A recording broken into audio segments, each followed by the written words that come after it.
Yang dirahmati Allah Subhanahu wa taala, puji syukur kepada Allah atas nikmat sore hari ini.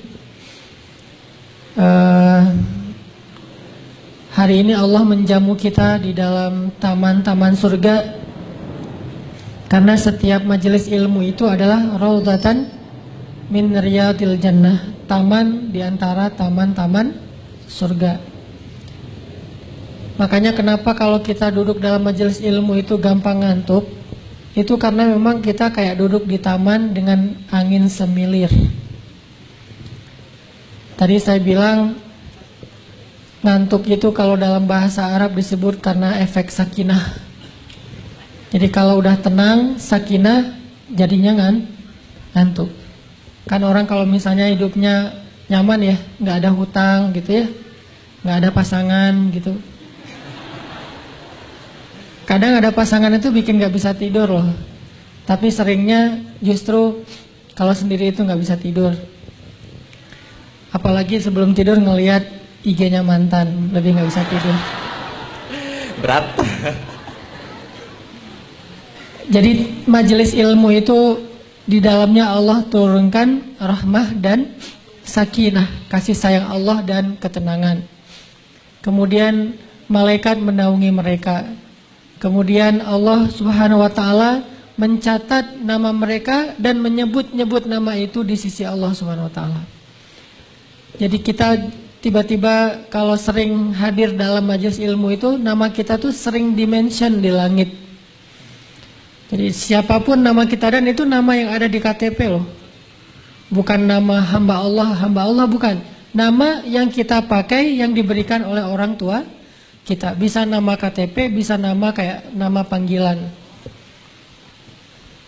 Kalau misalnya nama kita kayak agak susah diucapkan, nanti malaikat akan menyebut kita dengan nama-nama yang bermakna kebaikan. Misalnya dia seorang yang rajin duduk dalam majelis ilmu, seorang yang rajin mencari nasihat-nasihat dari para ulama, maka dia akan diberi gelar oleh para malaikat seorang yang muta'alim misalnya, atau orang yang mustaqof misalnya, atau apapun lah istilah-istilah yang baik dari para malaikat untuk kita. Dan benar-benar Allah nge-mention kita di langit, disebutkan misalnya Hanan_Ataki. Asik. Buat yang belum follow. Modus. Ya teman-teman, kemudian salawat dan salam teruntuk Nabi besar, kekasih kita, teladan kita, Nabi Muhammad Sallallahu Alaihi Wasallam.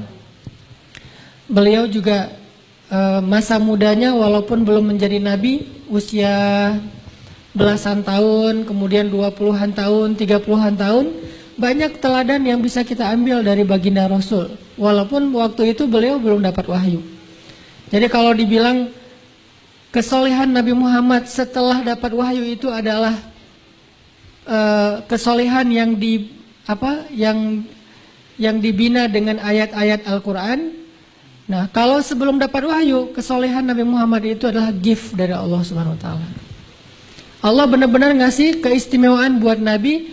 Allah sendiri yang mentarbiyah Nabi. Allah sendiri yang membina Nabi. Allah sendiri yang mendidik Nabi dari sejak beliau di dalam kandungan ibunya. Allah yang mendidik Nabi Muhammad SAW.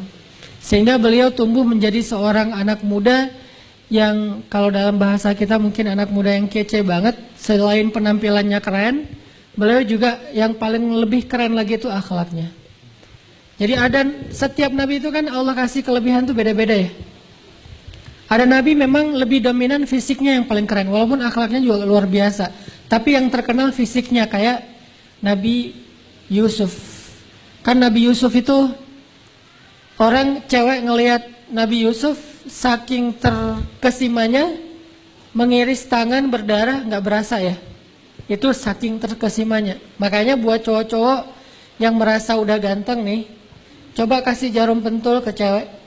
Mbak, nih jarum pentul buat apa? Coba Mbak tusuk jari sambil ngelihat wajah saya. Kalau Mbak nggak sakit, berarti saya ganteng. Dijamin sakit.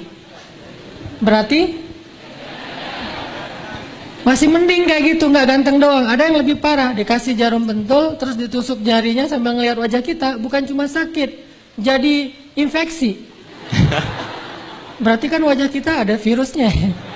Lebih parah.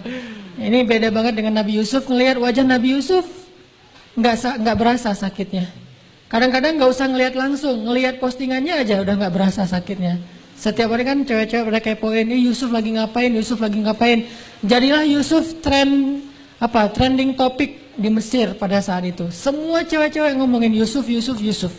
Setiap cewek di bangkunya gitu ya, di kursi tulis Yusuf gitu ya, di buku catatan Yusuf, di papan tulis. Itu kan cara-cara orang-orang suka-sukaan zaman dulu ya.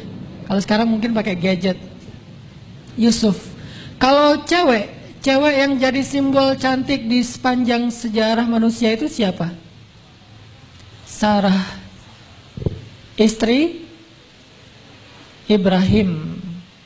Sarah istri Ibrahim, saking cantiknya, bukan cuma nggak kerasa kalau ngiris tangan. Ngelihat Sarah tuh saking terkesimanya jadi stroke. Saking cantiknya Sarah, ngelihat aja jadi stroke. Siapa yang pernah stroke gara-gara ngelihat Sarah? Raja Mesir. Kan Sarah lagi kayak traveling gitu kan, dari Irak ke Palestina. Nah, jalan bareng Ibrahim, bareng teman seperguruan nama Sarah, namanya Lut, yang kelak juga jadi nabi. Jadi Ibrahim, Lut, Sarah, jalan, traveling. Jalan terus transit di Mesir. Pas lagi transit di Mesir, orang-orang ngelihat Sarah itu banyak yang terkesima, akhirnya heboh lah seluruh Mesir kalau ada cewek cantik dari Irak lagi transit di situ. Diundang oleh raja ke istana, jadi disuruh extend, jangan lanjut. Jadi connecting flight-nya tuh di cancel. Ntar dikasih yang kelas bisnis atau yang first class sama raja. Diundanglah ke istana. Sampai di istana, raja pengen ngegodain Sarah, dikirain Sarah ini masih jomblo gitu kan. Soalnya nanya ke Ibrahim, Ibrahim nggak ngaku. Ibrahim, siapa Sarah itu buat kamu? Istri atau siapa? Kalau Ibrahim bilang dia istri saya, nanti Ibrahim bakalan dibunuh demi mendapatkan Sarah. Akhirnya Ibrahim mengatakan, hiya ukhti, dia itu saudari saya. Maksud Ibrahim, saudari saya di dalam beriman, di dalam belajar agama. Bukan saudari dalam masalah keturunan. Akhirnya karena raja ngerasa Ibrahim ini bukan siapa-siapa Sarah, bukan suaminya, raja nyaman dengan Ibrahim, dikasih ruang istirahat, kamar yang bagus buat Ibrahim, yang presiden suite gitu. Terus Sarah juga dikasih ruang. Nah, suatu malam rajanya pengen ngegodain Sarah. Baru mau nyentuh, tiba-tiba tangan raja stroke. Langsung tangannya lumpuh, nggak bisa ngapa-ngapain. Tubuhnya lumpuh, sehingga rajanya memanggil pengawalnya dan mengatakan, perempuan ini bukanlah perempuan biasa, tetapi dia tukang sihir. Diusirlah Sarah dengan syarat, dibebaskanlah Sarah dengan syarat menyembuhkan raja dari stroke. Akhirnya Ibrahim berdoa, raja ini sembuh dan mereka dibebaskan dan melanjutkan traveling mereka ke Palestina. Ini saking cantiknya Sarah, ngelihatnya jadi stroke. Jadi kalau Yusuf ngelihat nggak berasa sakit, kalau Sarah ngelihat jadi tiba-tiba lumpuh. Ini dua simbol cowok cewek yang paling keren sepanjang sejarah. Paling kece nih.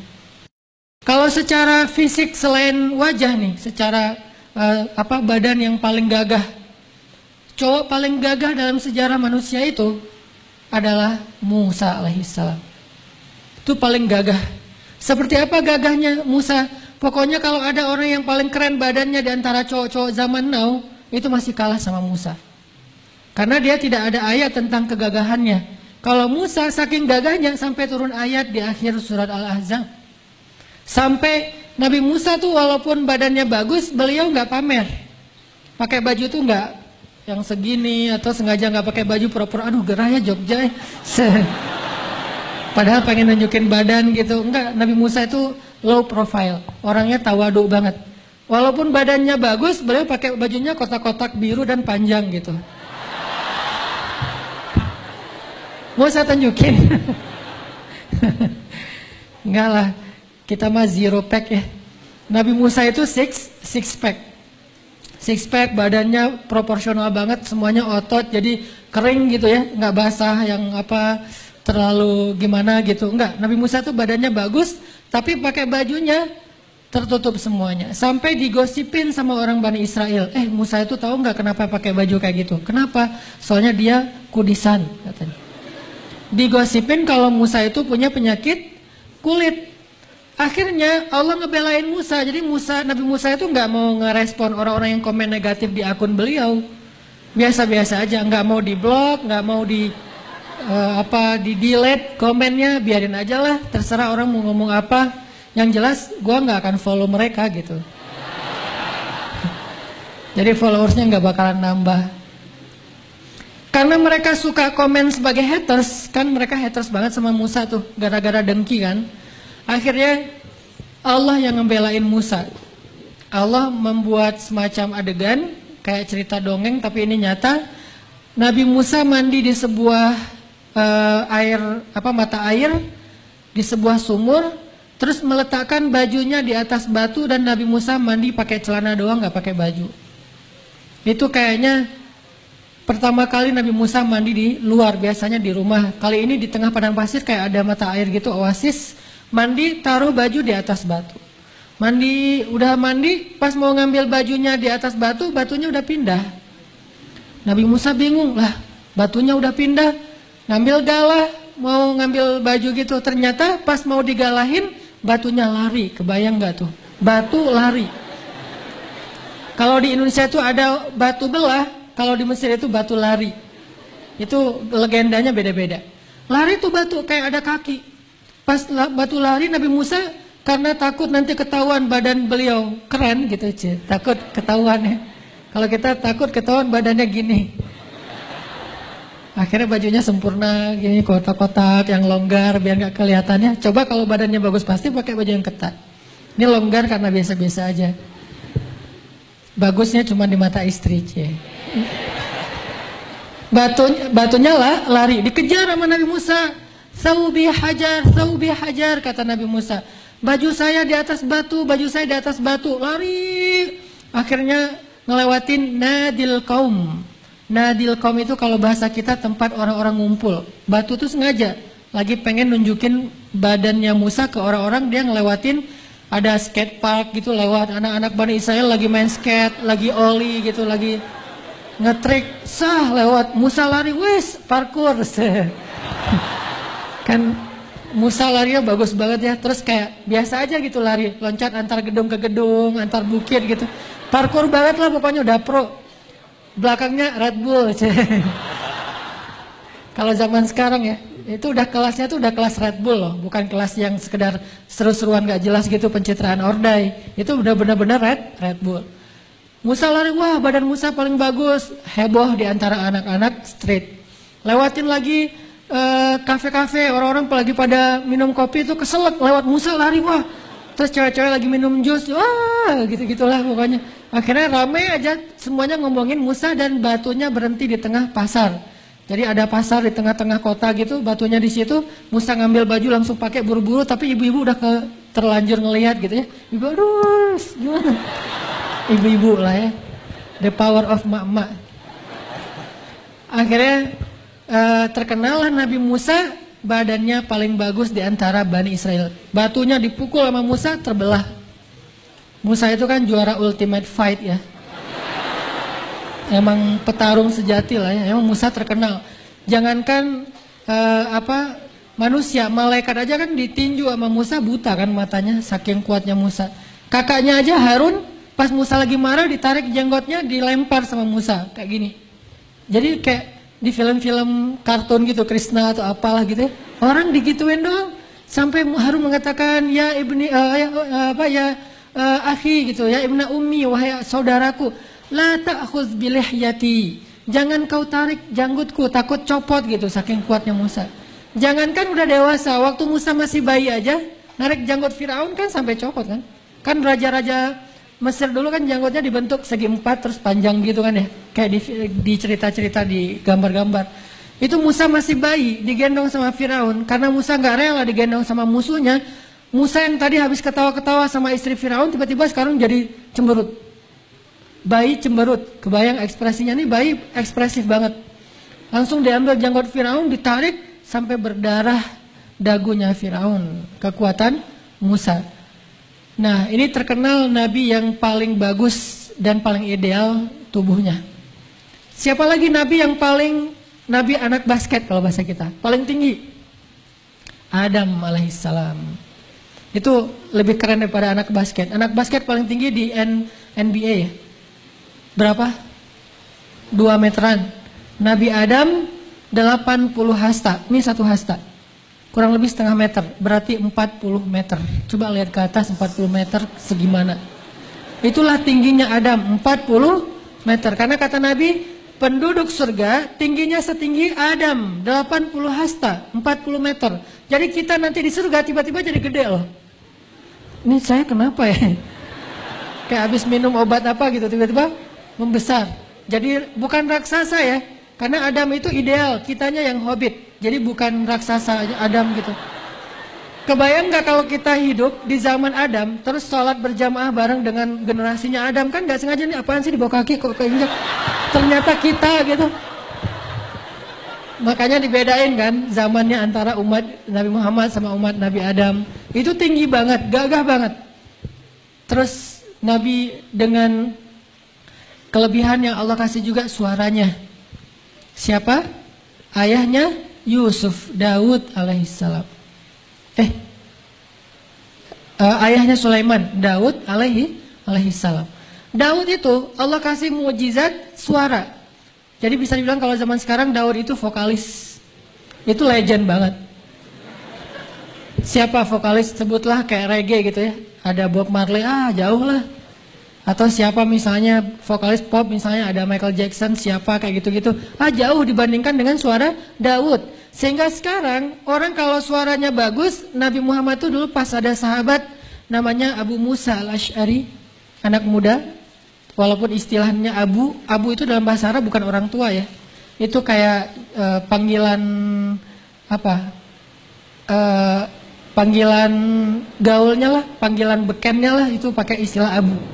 Jadi kalau misalnya dia punya anak namanya Muhammad, dipanggil Abu Muhammad. Kayak Ali, nama anak laki-lakinya Hasan, dipanggil Abul Hasan. Jadi panggilan beken itu Abu, bukan berarti dia udah tua. Nah, Abu Musa itu anak muda, keren banget, suaranya bagus. Suatu hari Abu Musa baca Al-Quran, Nabi lewat masjid ngedengar suara indah sekali. Akhirnya Nabi duduk di sebelah Abu Musa ngedengerin bacaan Abu Musa. Kata Abu Musa, ya Rasulullah, saya udahan ya. Kata Rasulullah, lanjutkan Abu Musa. Nggak boleh, nggak enak. Saya masa bacain Quran di depan orang yang kepada dia Al-Quran diturunkan. Kan nggak, kayak nggak ngerasa salah tingkah banget ya, nggak pede. Kata Nabi, saya suka mendengar dari orang lain. Jadi Nabi juga kadang-kadang suka ngedengerin bacaan orang lain. Dan orang yang Nabi suka dengar bacaannya Abu Musa. Berarti kan keren banget nih bacaannya. Akhirnya Abu Musa baca Quran. Lalu para sahabat di luar datang ke masjid bilang, ya Rasulullah, apakah malam ini malam Lailatul Qadar? Kata Rasulullah, bukan. Kenapa? Kami melihat bintang di langit itu makin lama makin banyak. Jadi kayak bintang itu terus ada satu persatu muncul. Terus makin banyak sampai penuh langit dengan bintang-bintang. Terus kata Nabi, itu bukan cahaya bintang, itu cahaya malaikat yang pengen mendengar bacaannya Abu Musa al-Ash'ari.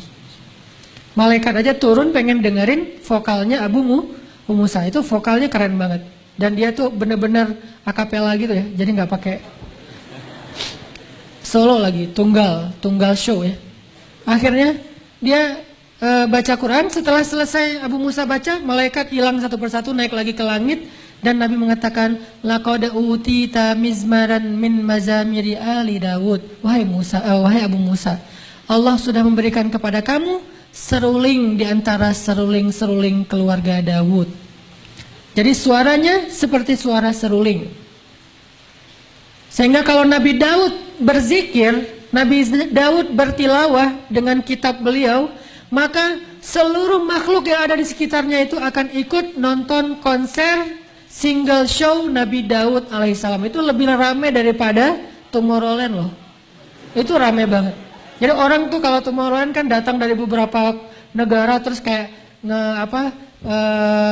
charter pesawat gitu kan ya, sampai di pesawatnya ditulis Tomorrowland Brazil gitu kan, Tomorrowland apa gitu. Ini Tomorrowland dari mana-mana datang pengen nonton single show-nya Nabi Daud alaihissalam. Dan benar-benar suaranya aja udah lebih keren daripada orang nge-DJ. Udah keren banget lah suaranya.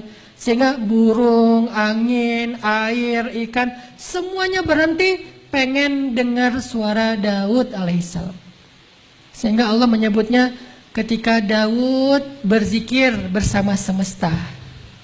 Berzikir bersama semesta. Kok bisa berzikir bersama semesta? Karena kalau Daud udah bicara aja nih, nggak usah Daud bernyanyi ya, bicara aja, itu suaranya tuh udah keren banget. Jadi kalau Daud bikin 1 minute booster, itu nggak pakai back sound. Kalau saya kan 1 minute booster pakai back sound ya. Kenapa? Untuk menutupi suara yang masih standar lah ya. Dan kesalahpahaman orang terhadap suara saya. Ini ustazah mana nih kok keren gitu. Pas ngelihat linknya, hah ustazah kok berewokan ya. Jadi ustazah tapi senang main permainan anak-anak street C. Nah kalau saya karena pengen menutupi kekurangan dari suara, pakailah back sound. Kalau Nabi Daud nggak usah pakai back sound. Suara beliau 1 minute booster pasti likersnya itu bisa miliaran. Banyak banget orang yang senang dengan boosternya Daud. Udah orangnya bijak, lembut, suaranya luar biasa, petarung. Well, dengan legendnya petarung dari barat namanya Goliat. Kenapa disebut Goliat? Karena badannya gede. Dia sama Daud nggak seimbang banget nih. Kayak antara kelas berat dengan kelas bulu terbang. Jauh beda. Tapi sekali ketapel sama Daud, kena di jidatnya, di keningnya Goliat, langsung mati di tempat. Ini Daud ideal banget lah, kelebihannya suara. Ada nabi nanti yang kelebihannya Allah kasih dia kelebihan dalam kebijaksanaan. Jadi dia tuh seorang raja yang adil, dan bukan hanya raja yang adil, diberikan kekuasaan 2 alam, alam manusia dan alam jin. Sulaiman alaihissalam, anaknya Daud. Bapaknya hebat, anaknya hebat. Dikasih kekuasaan 2 alam. Kalau kita kan 1 alam juga nggak berkuasa ya. Kalau ini kita mungkin 1 alam juga nggak bisa ngendaliin orang. Ngendaliin calon mertua aja susah kan, ditolak terus gitu kan ya. Ini ngendaliin jin, kebayang nggak tuh? Jin aja takut sama Sulaiman. Dan pada masa itu Allah membuka tabir antara manusia dan jin, sehingga jin dan manusia itu hidup berdampingan. Dan apa profesi jin? Sebagai pelayan bagi manusia. Jadi dulu tuh pekerja itu jin, tukang bangunan jin, terus chef di dapur tuh jin, gitu ya. Yang apa nangkep ikan di laut, nelayan tuh jin. Jadi jin tuh banyak profesi. Sampai ada adegan kalau kita baca kisah wafatnya Sulaiman, itu hadis panjang.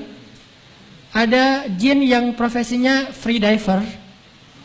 Jadi dia senang free dive gitu, jin di Wakatobi, di Papua, mana-mana gitu ya. Ini free diver banget, nggak pakai tabung gas. Biasanya dia di laut. Ini sekali ini dia lagi kayak lagi males gitu melaut, lagi badai, mungkin lagi ngapain. Dia datang ke istana, ketemu sama jin yang profesinya sebagai chef. Chef lagi rempong gitu di dapur, wah segala macam. Didatengin sama jin anak laut, jin reggae. Rambutnya gondrong gitu. Datang jin dari free dive ini bilang, kasihan banget sih lo kerjanya di dapur melulu. Coba sesekali ikut saya, kita free dive, kita ke laut, kita lihat terumbu karang, lihat ikan hiu, ikan paus, segala macam lah. Itu seru loh. Ya sih pengen. Terus kenapa? Takut sama Sulaiman. Takut kepada Sulaiman. Ini saking jin itu ditaklukkan di zaman Sulaiman. Jin yang galak-galak juga takut kepada Sulaiman, sehingga mereka bekerja membangun rumahnya manusia, bikin gedung-gedung yang bagus, yang tinggi dengan batu-batu yang mungkin kalau diangkat itu harus pakai kren ya, saking besarnya batu kayak bikin piramid. Itu yang bangun tuh adalah generasi jin, dikumpulkan di zaman Nabi Sulaiman, sehingga orang lagi jalan tuh ngelihat bukan cuma manusia tapi ngelihat jin. Di zaman itu semua orang indigo, semua orang ngelihat jin. Kalau sekarang kan indigo gaya gitu kan. Walaupun sebetulnya harus diruqyah ya, karena indigo itu gangguan sebetulnya. Jadi bukan sebuah keistimewaan, lebih kepada sebuah gangguan. Walaupun kita tetap respect, cuman nggak boleh dijadikan sebagai acuan. Nanya karena indigo, gue jodohan gak sih sama dia gitu. Tulis namanya, gue cocok gak sama dia? Nggak cocok. Akhirnya nyari lagi, nanyanya ke indigo ini jadi akidahnya berubah. Itu Nabi Sulaiman. Nanti ada lagi nabi yang diberikan kelebihannya oleh Allah Subhanahu wa taala, kelembutannya yang luar biasa. Sangat lembut. Gak pernah marah, gak pernah cemberut, gak pernah ngucapin kata-kata yang gak pantas. Dia adalah Yahya alaihissalam. Ada lagi nabi yang diberikan kelebihan oleh Allah Subhanahu wa taala, kesabarannya yang luar biasa. Berdakwah hampir 1000 tahun. 950 tahun berdakwah, kebayang gak tuh? Dan umatnya kurang dari 100 orang. Kalau 95 orang umat Nabi Daud, umat Nabi Nuh 950 tahun, berarti dalam satu orang itu berapa tahun? 9 tahun ya? Satu orang berarti sekitar 10 tahun. Kebayang gak tuh berdakwah 10 tahun cuma dapat satu orang? Kita bikin event setiap minggu, nggak ada yang datang, sepi terus. 10 tahun bikin event baru datang satu. 10 tahun kita berdakwah di medsos baru satu orang yang ngefollow. Kebayang nggak? 950 tahun bikin akun Instagram, followersnya cuma 95 orang. Dan itu per 10 tahun nambah satu followers. Kurang sabar apa coba Nabi Nuh alaihissalam? 10 tahun follower cuma nambah satu. Dan kita kan ngecek terus tuh, kalau perlu kita kayak minta di mention sama selebgram, foto sama selebgram biar ngedongkrak followers nambah 1000, 2000. Nabi Nuh 10 tahun cuma nambah satu follower, tapi sabar.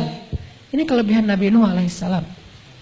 Tapi semua kelebihan para anbiya itu disatukan kepada diri sosok Nabi Muhammad sallallahu alaihi wasallam. Beliau punya semua kelebihan para nabi. Walaupun tidak ditunjukkan secara persis. Kayak misalnya Nabi Sulaiman. Nabi Sulaiman dibukakan kekuasaan dua alam, manusia dan jin. Nabi Muhammad juga pernah. Buat Nabi Muhammad itu nguasain jin itu gampang. Bahkan beberapa ayat Al-Quran, salah satunya surat jin, Allah menyebutkan bagaimana jin masuk Islam, dapat hidayah gara-gara dengerin Nabi Muhammad baca Quran. Nabi Muhammad posting lagi tilawah gitu, terus tiba-tiba jin nge-like dan masuk Islam. Jadi followers Nabi jin. Dan itu bukan jin yang lagi kayak iseng lewat, lagi ngapain gitu, nggak sengaja buka akunnya Nabi Muhammad. Bukan. Jin yang memang selama ini itu pengen mengganggu Rasulullah SAW. Jadi iblis itu mengutus pasukannya di seluruh dunia untuk mengambil sampel tanah dari negeri-negeri yang ada di seluruh dunia. Sampel tanah. Kenapa dicari sampel tanahnya? Karena iblis ngelihat pintu langit itu sekarang udah pakai password kalau mau masuk, susah. Pakai sidik jari. Mau masuk ke sana itu nggak semuanya udah di lock akunnya. Dulu kan kalau mau kepoin langit tuh mudah, naik turun. Kalau ada berita di langit mereka langsung tahu kelompok jin, terus bikin kekacauan di bumi. Misalnya di langit itu Allah akan turunkan rezeki kepada hambanya. Akhirnya jin ngegodain hamba itu supaya nggak bekerja, supaya nggak jujur, sehingga rezekinya dicabut oleh Allah. Pokoknya ngeganggu orang aja tuh. Sekarang tiba-tiba langit di lock, nggak bisa sembarangan naik ke langit dan mencari berita, nggak bisa kepo. Maka iblis curiga ini pasti ada berita besar di bumi ini, sampai langit begitu disiplinnya sekarang, begitu sulitnya sekarang, berlapis-lapis barisan di langit para malaikat tuh, ada apa sih di bumi? Cari sampel-sampel tanah di seluruh bumi. Dibawa ke hadapan iblis oleh jin-jin. Dicium satu persatu sampel tanah itu. Dicium nggak ada, dicium nggak ada, dicium nggak ada, diendus nggak ada. Tiba-tiba ketika iblis mengendus satu sampel tanah, yaitu tanah kota Mekah, iblis langsung kaget dan mengatakan, aku mencium aroma seorang nabi. Jadi nabi itu ada aroma di dalam bagi iblis, bagi jin. Aku mencium aroma seorang nabi. Dan kali ini aromanya lebih kuat daripada nabi-nabi sebelumnya. Dari mana kalian dapat tanah ini? Dari Mekah. Pergilah ke sana, cari tahu berita tentang dia, dan kita akan menyusun rencana menghalangi dia dalam dakwah. Diutuslah sekelompok jin mencari tahu berita tentang nabi terakhir yang ada di Mekah. Dan pas mereka sampai di sana, kalau nggak salah di daerah yang disebut dengan Nakhlah, tiba-tiba jin mendengar Nabi Muhammad lagi membaca Al-Quran, kemudian mereka takjub, ajaban, kemudian mereka masuk Islam. Iblis heran, Ini saya tadi ngutus mereka, sampai sekarang belum ada Japrian yang masuk nih. Ditelepon di reject, di WA udah nggak dibuka-buka. Ini kenapa nih? Akhirnya berkali-kali dihubungin sama iblis, gak berhasil. Jinnya ternyata sudah masuk Islam. Mereka balik lagi ke negeri mereka, nggak balik ke iblis. Ada yang ke Irak, ada yang ke Yaman, ada yang kemana-mana keliling. Masing-masing berasal dari negeri-negeri yang berbeda, berdakwah kepada kaumnya. Selang setahun mereka datang lagi kepada Nabi Muhammad. Mereka mengatakan, ya Rasulullah, kami alhamdulillah sudah berhasil mengislamkan jin ribuan lewat mereka nih. Jadi viral banget ternyata dakwah Nabi di kalangan jin. Dan mereka mengatakan mereka semuanya fansnya Rasul. Boleh nggak kita bikin sebuah seminar, kata jin, yang anggotanya itu pesertanya semuanya jin. Kata Nabi boleh, tapi jangan dekat-dekat dengan rumah penduduk ya. Karena jin kan gede-gede dan beda kan karakternya, agak-agak kusak-rusuk gitu kan, nggak rapi. Akhirnya ditaruhlah seminarnya di tengah padang pasir. Nah pas malam mau bikin seminar, dan seminarnya harus malam ya. Kalau nggak serem kan jin ya. Pas malam mau seminar, Nabi itu ngajak sahabat siapa yang bisa dampingin Nabi buat acara seminar. Jadi kayak jadi LO-nya Nabi lah. Atau jadi asistennya Nabi. Gak ada sahabat yang mau coba. Kemana Rasul? Seminar jin. Aduh saya lagi gak enak badan. Kemana Rasul? Seminar jin. Saya lagi ada janji sama teman. Saya mau apa? Akhirnya Nabi memaksa Abdullah ibnu Mas'ud jadi asisten Nabi di seminar jin. Itu disebutin nanti di kisah panjang surat Al-Jin dan beberapa surat yang lain. Berangkatlah Ibnu Mas'ud seminar bareng dengan Nabi di tengah padang pasir. Pas sudah mau sampai ke venue-nya, Nabi memberhentikan kendaraan beliau, onta beliau, turun bareng Ibnu Mas'ud. Kemudian Nabi menyuruh Ibnu Mas'ud berdiri di sebuah tempat. Lalu di sekeliling Ibnu Mas'ud Nabi membuat lingkaran pakai jari beliau sambil qomat kamit membaca zikir doa gitu, dibuat lingkaran. Setelah selesai membuat lingkaran, Nabi bilang kepada Abdullah, ya Abdullah, apapun yang terjadi jangan pernah keluar dari garis lingkaran ini, kata Nabi. Apapun yang terjadi. Siap ya Rasulullah. Rasul mau kemana? Saya mau ke stage, mau seminar.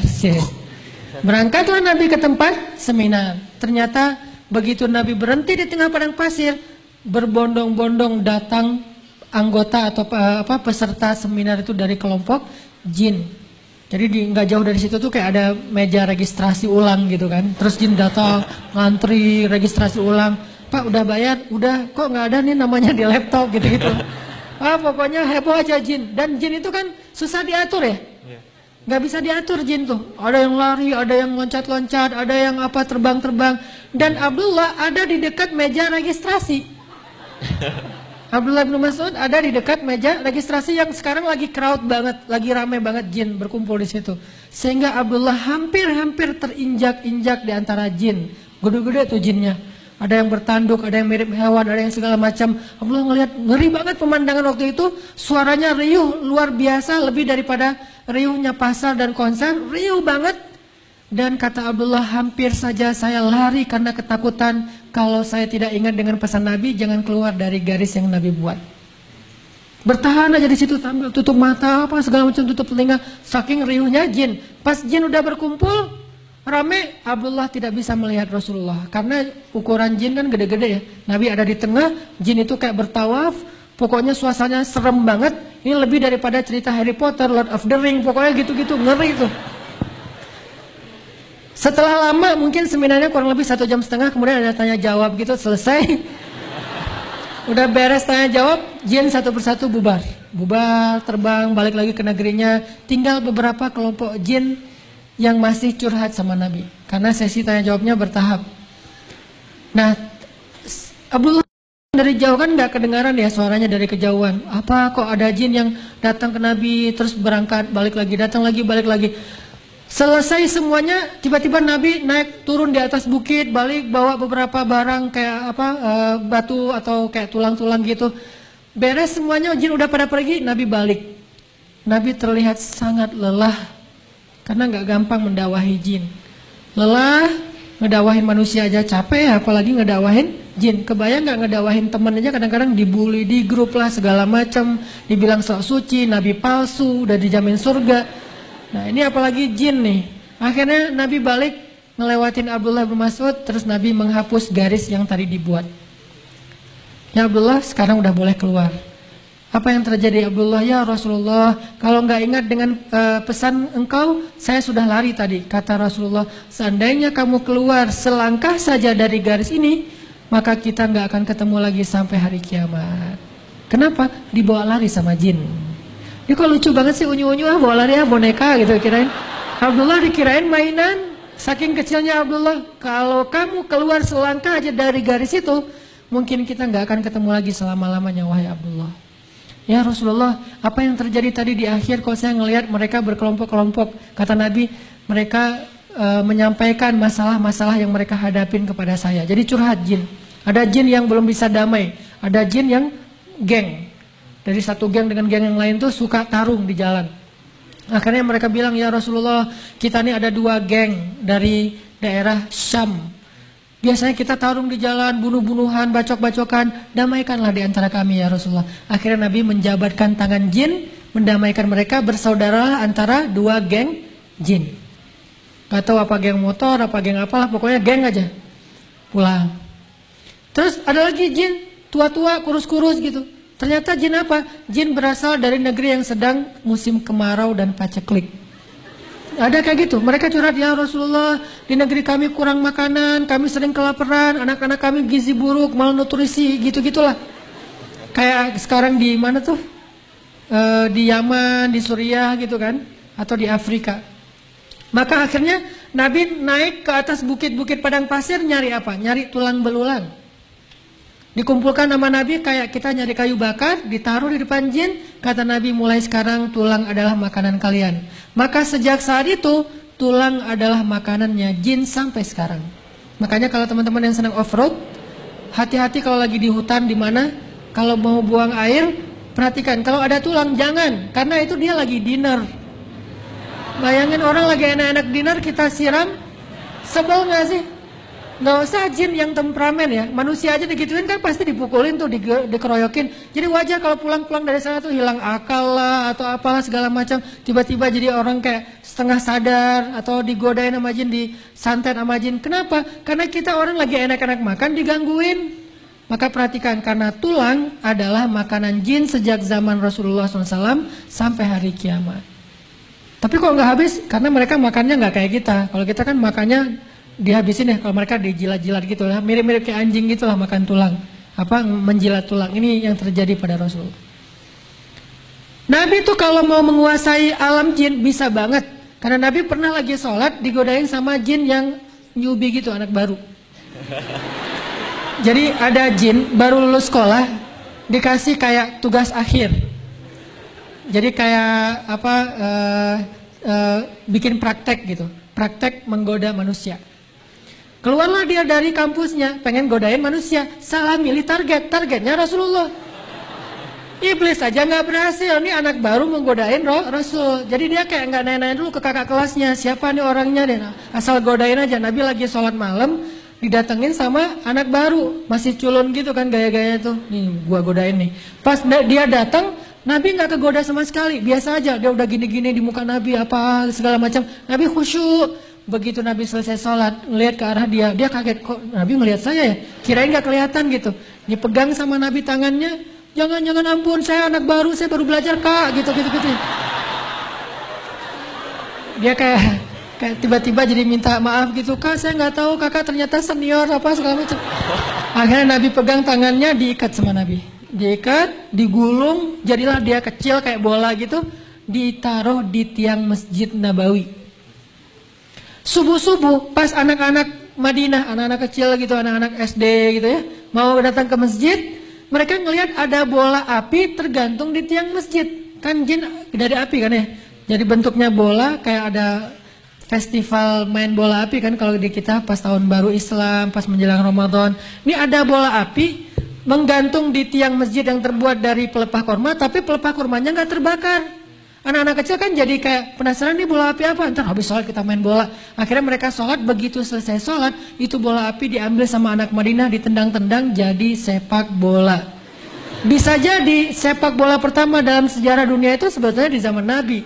Tapi bolanya bukan dari karet atau plastik, bolanya dari jin.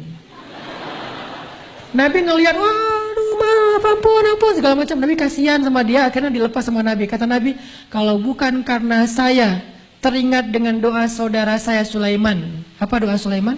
Ya Allah, berikan saya kekuasaan yang sangat luas, yang engkau tidak akan berikan kepada siapapun setelah saya. Berikan saya kekuasaan yang sangat luas, yang tidak engkau berikan kepada siapapun setelah saya. Kata Nabi, kalau bukan karena teringat dengan caption saudara saya Sulaiman, yang dia pengen kekuasaan yang tidak diberikan lagi setelah itu kepada siapapun, maka akan saya biarkan jin ini menjadi bola dan ditendang-tendang oleh anak-anak Madinah sampai siang hari. Jadi Nabi bisa banget menguasai jin, cuman gak mau menghormati doa Sulaiman. Jadi semua mukjizat para anbiya Allah berikan kepada Rasulullah. Nabi Musa, mukjizatnya yang paling besar apa? Membelah laut. Nabi bisa lebih dari itu, bukan laut, bulan. Kan lebih ngeri kan? Laut cuman laut merah doang tuh. Selat yang antara Asia dengan Afrika, laut merah tuh dibelah sama Nabi Musa. Cuman berapa ribu kilo sih? Sementara Nabi Muhammad bukan laut yang dibelah, bulan. Di surat Al-Qamar. Jadi lebih dahsyat daripada Nabi Musa. Nabi Sulaiman terbang dengan angin. Kan kekuatan Nabi Sulaiman bisa terbang dengan angin. Kan Nabi Sulaiman pernah lagi terbang gitu ya, terbang rendah gitu, kayak orang lagi pakai pesawat kecil terus naik helikopter gitu kan. Terus orang-orang para petani ngelihat Sulaiman bisa terbang dengan keluarganya, mereka mengatakan, aduh hai seandainya saya menjadi Sulaiman, beruntung sekali ya Sulaiman. Sulaiman langsung kayak landing di situ mengatakan, Pak, Bapak ngomong apa barusan? Enggak nak, kamu beruntung sekali bisa diberikan kekuasaan seperti ini. Kata Sulaiman, mau nggak saya kasih tahu sesuatu yang lebih beruntung dari ini? Apa? Yang lebih beruntung daripada kekuasaan Sulaiman bisa terbang kemana-mana? Kata Sulaiman, satu kalimat zikir itu lebih utama dari semua kekuasaan yang saya dapatkan. Satu kalimat zikir. Sulaiman bisa terbang keliling bumi. Nabi Muhammad keliling langit. Isra dan Mi'raj. Lebih dahsyat daripada keliling bumi. Jadi Nabi Muhammad itu orang yang gak pamer. Kalau Allah sebutkan kisah Sulaiman, Sulaiman. Nabi nggak gitu orangnya. Kisah Musa membelah laut, laut doang tuh bulan. Nggak gitu. Nabi itu orangnya tuh nggak caper, nggak pamer, bahkan beliau menghargai nabi-nabi sebelumnya. Makanya beliau disebut musaddiqan, sebagai pembenar kepada nabi-nabi sebelumnya. Tapi semua keutamaan nabi-nabi sebelumnya dikasih kepada Rasulullah SAW. Nabi Yahya itu lembut, Nabi Muhammad lebih lembut lagi tuh. Kalau nabi-nabi sebelumnya punya umat yang kelak jadi nabi kan ada banyak tuh ya. Kayak Nabi Ibrahim punya murid, Lut kelak jadi nabi. Kemudian Nabi Daud punya murid dan sekaligus anak, yaitu Sulaiman, kelak jadi nabi. Nabi Yakub punya murid atau anak, kelak jadi nabi, yaitu Yusuf. Dan seterusnya dan seterusnya. Nabi Muhammad, murid beliau, sahabat beliau, terutama yang awalun, itu kualitas mereka kualitas nabi loh. Terutama 10 sahabat yang dijamin surga, itu semuanya kualitasnya tuh kualitas para anbiya. Ada Abu Bakar, bukan satu nabi tuh. Rasul pernah membandingkan Abu Bakar itu seperti Ibrahim. Dan julukannya juga sama, Siddiq. Wadhkur fil kitabi Ibrahim innahu kana siddiqan nabiyya. Ibrahim itu Siddiq. Sahabat yang Siddiq, Abu Bakar as-Siddiq. Jadi kalau kita pengen tahu seperti Siddiq apa Abu Bakar, lihat aja kisah Ibrahim. Saking Siddiqnya Ibrahim, melakukan hal-hal apapun yang Allah perintahkan walaupun berat, dia lakuin sama beliau. Begitulah Abu Bakar, ada Ibrahim. Kadang Nabi Muhammad membandingkan Abu Bakar itu dengan Isa dari sisi lembutnya. Muncul lagi Umar. Umar itu seperti Musa dan Nuh, dua nabi. Dalam riwayat yang lain, Umar itu ada, seandainya ada nabi setelah saya, Umarlah orangnya. Cuman tidak ada nabi setelah saya. Jadi kualitas pengikut Nabi Muhammad itu kualitas para anbiya. Muhajirin dan Ansor yang awalun, was-sabiqunal awwalun minal muhajirin wal ansor. Muhajirin dan Ansor, terutama yang ikut dalam hijrah dan bai'ah Aqabah 1 dan 2, kurang lebih sekitar 1000 orang, itu semuanya kualitasnya kualitas para anbiya. Bukankah anbiya itu jumlahnya sekitar 124.000? Dan kurang lebih itulah jumlah sahabat senior 124.000 dan mereka semuanya kualitasnya seperti para anbiya. Dahsyat. Ada para nabi yang ahli ibadah. Ada para nabi yang punya kepekaan, farasah. Farasah itu bahasa Arab terus jadi bahasa Indonesia firasat. Farasah. Siapa nabi yang punya farasah? Gurunya Musa, Nabi Khidir. Di zaman sahabat ada juga sahabat yang punya farasah. Salah satu sahabat yang punya farasah itu adalah Utsman. Utsman itu firasatnya dahsyat. Sama kayak Khidir punya firasat, lagi jalan bareng Musa ngelihat anak kecil dipatahin lehernya. Dibunuh sama Nabi Khidir. Musa bertanya, kenapa engkau membunuh anak kecil yang tidak berdosa? Kata Khidir, bukankah kamu berjanji tidak akan bertanya? Ya sudah, maafin saya. Lanjut, sampai akhirnya dijelaskan kenapa saya membunuh anak itu. Karena anak itu nanti besarnya menjadi durhaka kepada orang tua. Lebih baik dia mati sekarang dalam keadaan belum durhaka, daripada nanti dia menyusahkan orang tuanya. Cuman yang tahu itu cuma Nabi Khidir, Musa aja nggak tahu. Di antara sahabat ada yang tahu hal-hal yang seperti ini, namanya Utsman bin Affan. Utsman lagi ngajar, waktu itu Utsman sudah menjadi khalifah 3 setelah Abu Bakar dan Umar. Lagi ngajar kayak gini di Masjid Nabawi. Tiba-tiba datang seorang murid, seorang laki-laki pengen belajar kepada Utsman. Pas dia di pintu masjid, nggak sengaja dia ngelihat aurat seorang perempuan. Jilbabnya kesingkap angin sehingga kelihatan rambutnya. Sekilas rambut nggak sengaja.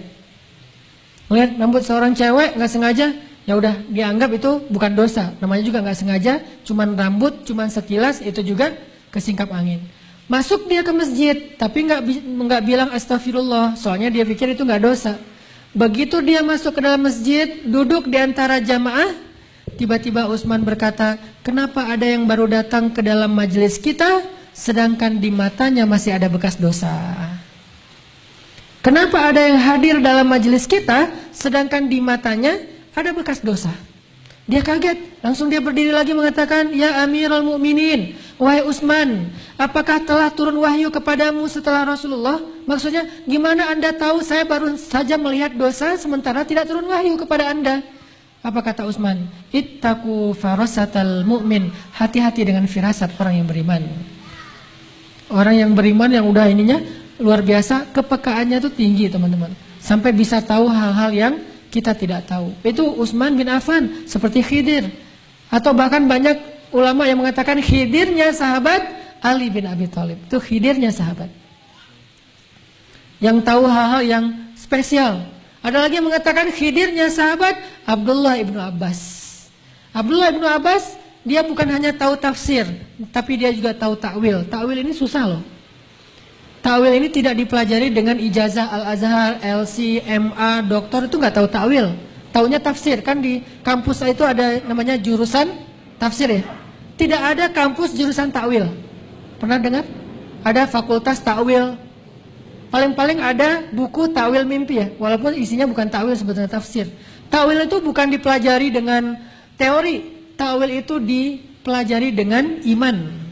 Kekuatan iman, kepekaan batin membuat seorang bisa mentakwilkan sesuatu lebih daripada orang lain.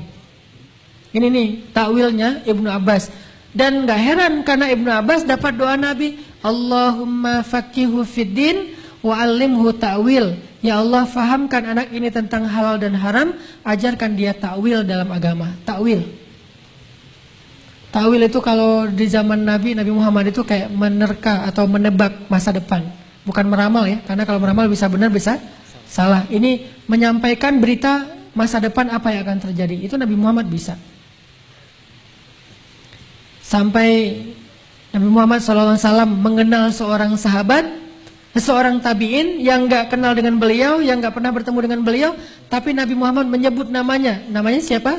Uwais Al-Qarani. Jadi teman-teman, generasi sahabat itu kalau kita mau lihat dari sisi anak muda, mereka adalah generasi yang 90%-nya anak muda dan semuanya itu keren-keren. Kualitasnya apa? Kualitas para nabi.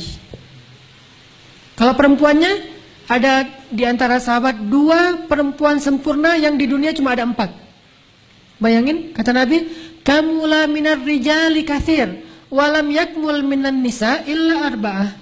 Laki-laki sempurna itu banyak, yaitu para nabi 124.000. Tapi tidak ada perempuan yang sempurna kecuali 4. 4 ini, 2 yang pertama beda zaman. Satu di zaman Fir'aun, yaitu istrinya Fir'aun, Asiyah. Satu lagi di zaman Nabi Isa, yaitu ibunya Musa, Maryam. Beda zaman jauh kan antara Musa dengan Isa. 2 lagi satu zaman, saking spesialnya zaman itu. Khadijah dan Fatimah, ibu dan anak. 4 perempuan yang sempurna. Asiyah istri Fir'aun, Maryam anak Imran, Khadijah anak Khuwailid istri Rasulullah, dan Fatimah anaknya Rasulullah SAW. Bertemu di satu zaman 2 perempuan yang paling sempurna. Ketemu lagi tuh anak dan ibu lagi tuh. Saking spesialnya generasi ini. Fatimah, perempuan yang kalau dibandingkan dengan perempuan sebelumnya cuma bisa dibandingkan dengan Siti Maryam. Khadijah, Aisyah yang sama-sama dapat salam dari Allah. Allah mengutus malaikat Jibril cuman pengen ngasih salam buat Khadijah. Mengutus Jibril cuman pengen ngasih salam buat Aisyah. Datang Jibril ke rumah Khadijah. Waktu itu Khadijah lagi di dapur. Tok tok tok, assalamualaikum. Jibril kan kalau datang ke bumi itu menjelma sebagai seorang laki-laki yang sempurna ya. Cowok keren banget. Tok tok tok, assalamualaikum, waalaikumsalam. Nabi tahu suara Jibril, langsung dibukain sama Nabi. Jibril, masuk Jibril. Masuklah Jibril, duduk di ruang tamu. Gak lama kemudian Jibril menyampaikan berita, Nabi ketawa, kemudian Jibril minta izin pamit langsung pulang naik ke langit. Gak lama kemudian datanglah Khadijah. Apa yang dikatakan Jibril tadi? Ketika Jibril datang menemui Rasulullah, Jibril mengatakan, ya Rasulullah, sebentar lagi Khadijah akan datang membawa roti dan madu. Kalau dia berikan roti dan madu itu kepadamu ya Rasulullah, sampaikanlah kepada dia, Allah menitipkan salam untuk Khadijah. Allah ngasih salam buat Khadijah. Kurang istimewa apa coba? Kita dapat salam dari seseorang aja udah kegeeran minta ampun ya. Sampai oleng naik motor gitu ya. Ini dapat salam dari Allah Rabbul Alamin, pencipta alam semesta. Dan Allah gak sembarangan nitip salam. Pasti orang terpilih banget. Khadijah titip salam untuk Khadijah dari Allah. Kemudian dari Jibril. Jibril juga titip salam buat Khadijah. Begitu Khadijah datang dengan wajahnya yang soleha dan berseri-seri, Rasulullah makan dulu ya, disiapin sama Khadijah rotinya. Rasulullah senyum-senyum melihat Khadijah. Khadijah juga heran, ya Rasulullah ada apa kok senyum-senyum, gak biasanya kayak gitu. Kata Rasulullah, Khadijah, panggilan Khadijah itu DJ. Karena orang Mesir itu manggil bahasa Mesirnya Khadijah itu Khadijah, jadi panggilannya di DJ, tapi nggak gitu ya. DJ aja gitu. Khadijah, barusan Jibril baru aja pamit pulang. Tadi dia di sini. Oh gitu, ada apa ya Rasulullah? Kata Khadijah. Dia menyampaikan Allah menitipkan salam kepada Khadijah. Begitu juga dengan Jibril. Khadijah langsung terharu dan mengatakan, Allahumma antas salam wa minkas salam wa ilaika ya'udus salam wa ila Jibrilis salam wa alaika ya Rasulullah as-salatu wassalam. Itu asal muasal kata kalimat Allahumma antas salam. Khadijah. Sekarang itu zaman sahabat. Fatimah juga kayak gitu. Fatimah ini luar biasa, perempuan yang tidak ada duanya sampai akhir zaman. Satu-satunya yang sebanding dengan Fatimah cuman Maryam. Dan keistimewaan Fatimah apa? Dia cewek cantik, masih muda, tapi nggak kenal cowok kecuali ayahnya. Jadi kalau kita periksa di list kontak handphonenya Fatimah, nama cowok cuma ada satu, Rasulullah. Followersnya cewek semuanya. Followers cowok cuma satu doang, kelak. Ali bin Abi Thalib suaminya. Ini kerennya Fatimah. Dan bahkan ketika Nabi lagi sakit keras di atas pangkuan Aisyah, mungkin Nabi sering dipeluk oleh Khadijah, tapi wafatnya di atas pangkuan Aisyah. Masing-masing punya keistimewaan.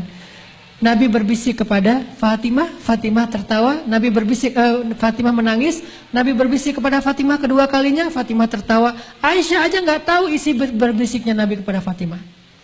Jadi ini Aisyah, Nabi tidur di atas pangkuannya, panggilkan Fatimah. Fatimah dipanggil Rasulullah.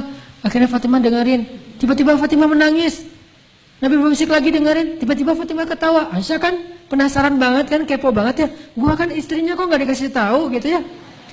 Begitu Nabi SAW udah selesai, Aisyah nanya kepada Fatimah. Fatimah, tadi Nabi bisik apa sama kamu?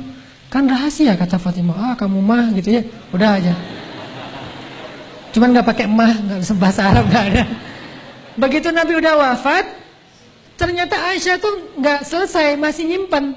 Begitu Rasulullah udah wafat, Aisyah datang ke rumah Fatimah. Fatimah, tolong dong ngasih tahu apa yang dulu Nabi bisikan kepada kamu. Kata Fatimah, ya udah kalau sekarang Nabi sudah wafat berarti bukan lagi rahasia. Nabi mengatakan sebentar lagi beliau akan kembali kepada Allah karena Allah memberi pilihan antara tetap bertahan dengan keluarganya atau kembali kepada kekasihnya. Nabi memilih kembali kepada kekasihnya. Itu membuat saya menangis. Terus yang kedua kata Nabi, wahai Fatimah, engkau kelak di surga menjadi ratunya para bidadari surga. Maka saya tersenyum dan tertawa. Itu Fatimah.